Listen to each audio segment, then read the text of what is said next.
Warzone से बड़ी खबर। ओरेखोव में रूस के आर्टिलरी हमले, मास्टेबी होवित्जर से रूसी गोलाबारी और रूसी हमले में यूक्रेन का एक टैंक नष्ट।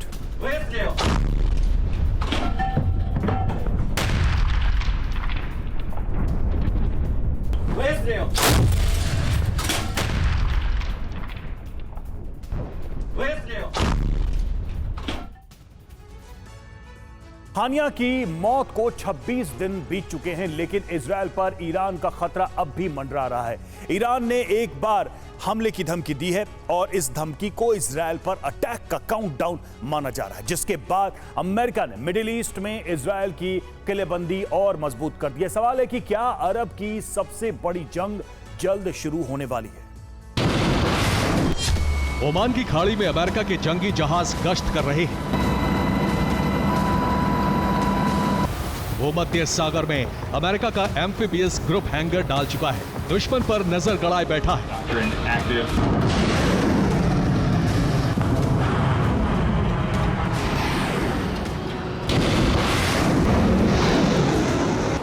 मिडिल ईस्ट में होने वाली हर हलचल पर अमेरिका की नजर है और इसकी वजह है इजरायल पर मंडराता ईरान का खतरा, जो हर बीतते दिन के साथ और ज्यादा बढ़ता जा रहा है।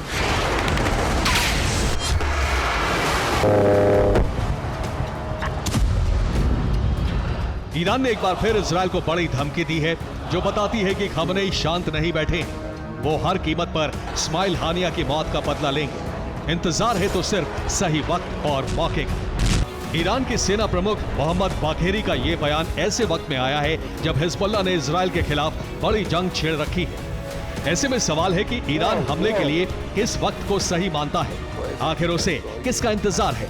दरअसल खमेनी ने इजरायल के खिलाफ बड़ा चक्रव्यूह रचा है।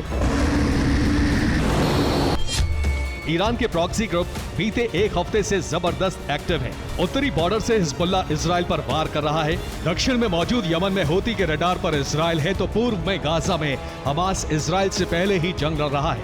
ऐसे में ईरान इजरायल के कमजोर होने का इंतजार कर रहा है ताकि जंग में आखिरी चोट करके इजरायल को घुटनों पर ला सके।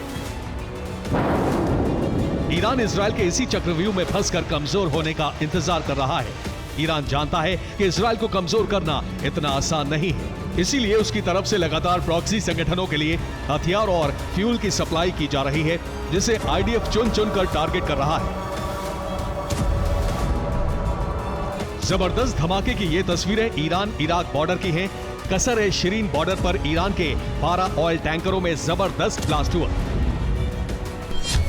दावा है कि बॉर्डर के पास एक सिलेंडर में जबरदस्त ब्लास्ट हुआ, जिससे एक ऑयल टैंकर में धमाका हो गया। ये आग एक के बाद एक सभी 12 टैंकरों में फैल गई। यहां एक के बाद एक कई धमाके सुने गए। ऑयल टैंकर में हुए धमाके में इजरायल का हाथ होने का शक है। कयास लगाए जा रहे हैं कि इजरायली एजेंट्स ने इस साजिश को अंजाम दिया। दरअसल ईरान इराक के रास्ते सीरिया और लेबनान में हथियारों की सप्लाई करता है। इसी रूट के जरिए वो अपने प्रॉक्सी संगठनों को ऑयल भी पहुंचाता है। 2 हफ्ते पहले भी इसी रूट पर ईरानी टैंकरों में ब्लास्ट हुआ था। दावा है कि इजरायल ईरानी प्रॉक्सी की सप्लाई काटने की कोशिश कर रहा है। इजरायल जानता है कि उसके अस्तित्व के लिए ईरानी प्रॉक्सी बहुत बड़ा खतरा बन चुके हैं। किसी भी वक्त इजरायल फुल स्केल वॉर में जा सकता है। खतरे को देखते हुए अमेरिका भी सुपर एक्टिव है। वो मिडिल ईस्ट में इजरायल के कवच को मजबूत कर रहा है। अमेरिकी नेवी मिडिल ईस्ट में लंबे वक्त तक टिकने की तैयारी कर चुकी है। हाल ही में अमेरिका ने अपने 34 वॉरशिप मिडिल ईस्ट में तैनात कर दिए थे। इनमें से ज्यादातर वॉरशिप लंबे वक्त तक यहां तैनात रहने वाले हैं। फिलहाल ओमान की खाड़ी में ईरान के पास USS Abraham Lincoln strike group तैनात रहेगा। USS Roosevelt carrier strike group की तैनाती भी ओमान की खाड़ी में ईरान के पास ही रहेगी। वहीं वास्प एम्फीबियस रेडी ग्रुप भूमध्य सागर में लेबनान के पास तैनात रहेगा, ताकि हिजबुल्लाह हमेशा अमेरिका के रडार में रहे।